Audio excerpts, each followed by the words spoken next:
Babayan, napakaganda ng mga instruction ni Sara ang susunod na presidente natin. Then, after na magpalabas yan ng mga advisories, yung mismong mga kasama niya, yung una pong nag-violate. Kahapon sa first anniversary ng pagkakulong ng kanyang tatay, nag-motorcade yung kanyang mga followers. Ayan na.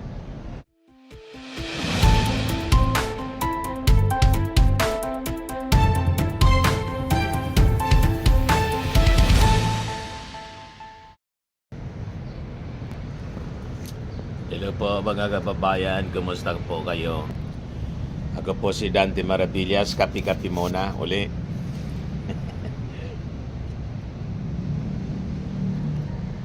Habang siyempre, tulad ng dati, pag-usapan natin yung mga maiinit na balita.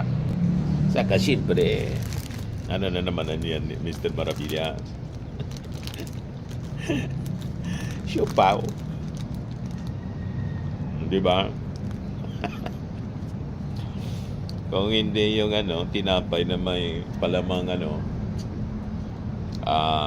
hotdog, ito yung ating kung hindi biskuit. Para madalian lang po. O di ba? Sarap. Anyway,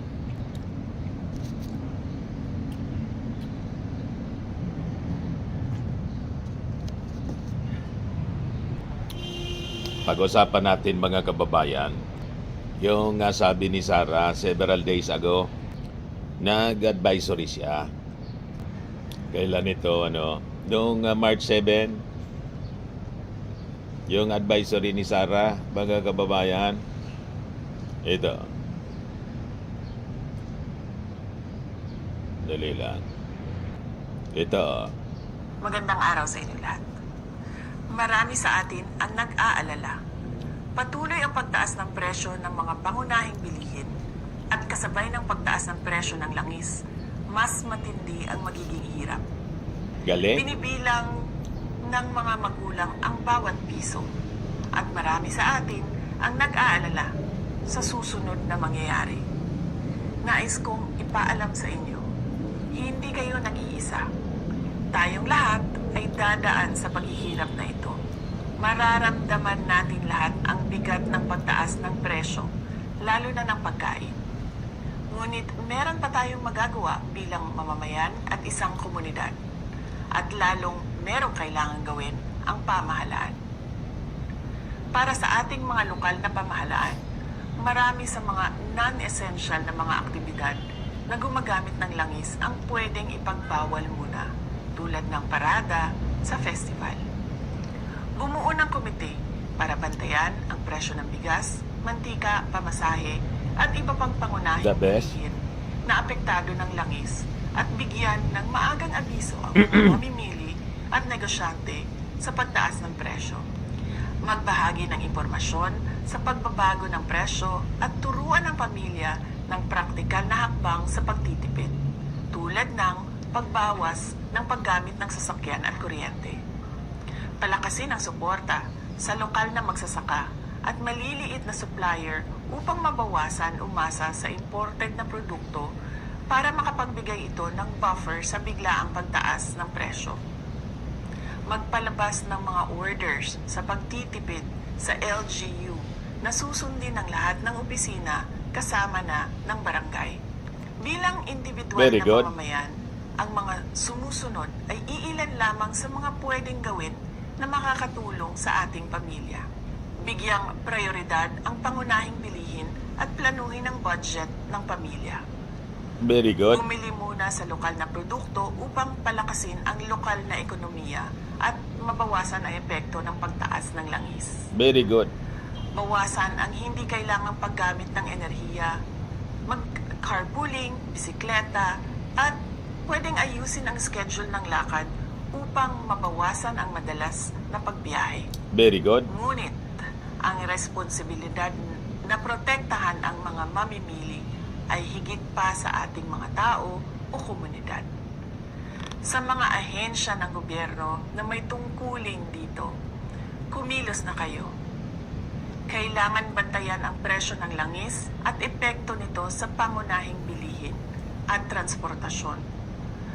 Magbigay ng maagang babala at magbigay ng paliwanag para sa mga mamamayan. Very good. Ipatupad ang mahigpit na hakbang laban sa hoarding at labis na taas presyo. Gawing regular ang inspeksyon at isarado ang mga lalabag na negosyante. Magbigay ng pansamantalang subsidiyo o price caps sa produktong pagkain at isaalang-alang ang targeted cash transfers sa low-income na pamilya. Magbigay ng advisory sa fuel-efficient na distribution ng pagkain at insentibo sa pampublikong transportasyon. Very good. Makakahanap tayo ng paraan upang mapagaan ang ating pasanin sa pamamagitan ng pagtutulungan sa komunidad, pagtangkilik sa lokal na produkto, at pagiging maingat sa ating paggastos at paggamit ng enerhiya.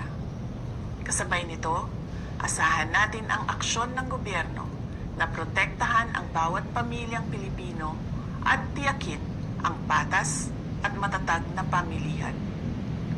Malalagpasan natin ang pagsubok na ito tulad ng nalagpasan natin ang pandemya. Higit sa lahat, huwag tayo mag-isip na gumawa ng masama sa sarili man o sa ating kapwa-tao. Very good. Mamuhay tayo ng marangal at may dignidad kahit tayo ay dumadaan sa kahirapan. Very good. Syukran. Then nagpalabas siya mga kababayan ng isang appeal for the safety and convenience of all Filipinos.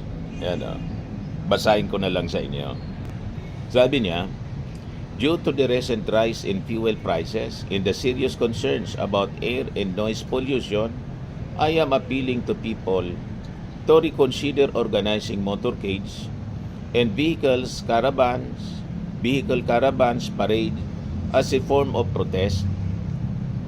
These events not only lead to higher fuel costs but also worsen air pollution and increase traffic congestion, causing significant inconvenience to everyone. While I fully understand the desire to gather and express anger against the administration or show support to former President Rodrigo Duterte, it is however more important to be mindful of how these activities impact others in the environment. I encourage exploring alternative ways to come together that are less disruptive and more sustainable. Since we have a long way to go in making the world listen to the failures of government administration in the Philippines, at the same time, we must confront the crisis of loss of jobs of OFWs coming home, as well as the sharp increase in the cost of food and other essential commodities. I call on local governments to permanently ban motorcades and vehicle caravans, parade whether for celebration, festivals, or political intent. Let us do our part to keep our roads and our country safer, cleaner, and more efficient for everyone. Thank you. Sara Duterte, Vice President of the Philippines. Diba, mga kababayan, napakaganda ng mga instruction ni Sara, ang susunod na presidente natin. Then, after na magpalabas siya ng mga advisories, yung mismong mga kasama niya, yung una pong nag-violate. Kahapon, sa first anniversary ng pagkakulong ng kanyang tatay, nag-motorcade yung kanyang mga followers. Ayan, nag-motorcade, mga kababayan. Grupo ni Topacio. Kaya sabi dito ni report ito ng ano. Basahin ko muna yung report ng Brigada News FM. Panoorin supporters ng motorcade. Kasabay ng unang anibersaryo ng pag-aresto kay dating Pangulong Rodrigo Duterte. Yan nag-motorcade yung mga gunggong.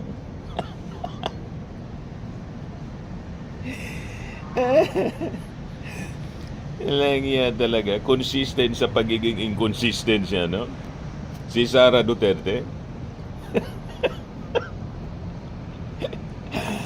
Talagang ganyan na mga kababayan ng kanyang magiging administrasyon. Consistent sa pagiging inconsistent. Iba yung sinasabi sa ginagawa. Kaya sabi ni Atty. Jesus Falsis, Sara Duterte, due to the recent rise in fuel prices and the serious concerns about air and noise pollution, I am appealing to people to reconsider organizing motorcades and vehicle caravans as form of protest. Yan ang post niya. While I fully understand the desire to gather and express anger against the administration or show support to Duterte, it is more important to be mindful of how these activities impact others and the environment. Die-hard Duterte supporters, DDS, na hindi nakikinig kay Sara.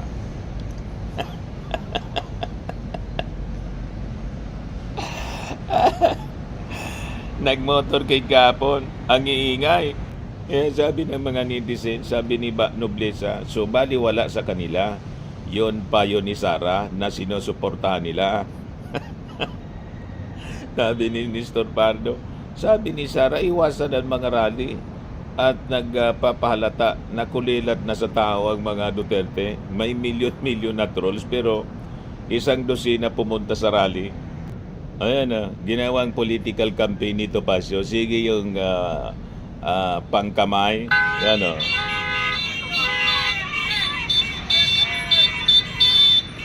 Ayan Topacio.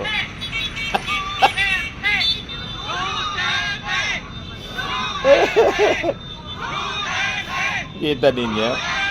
Mga taong yan, mga kababayan. Sige yung pangkamay. Parang nangangampanya. Kinamayan na lang ng mga pulis.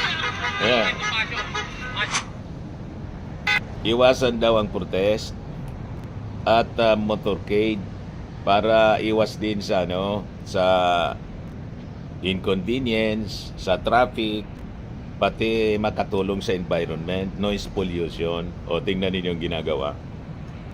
Sabi ko sa inyo, yung mga taong yan, puro pasaway.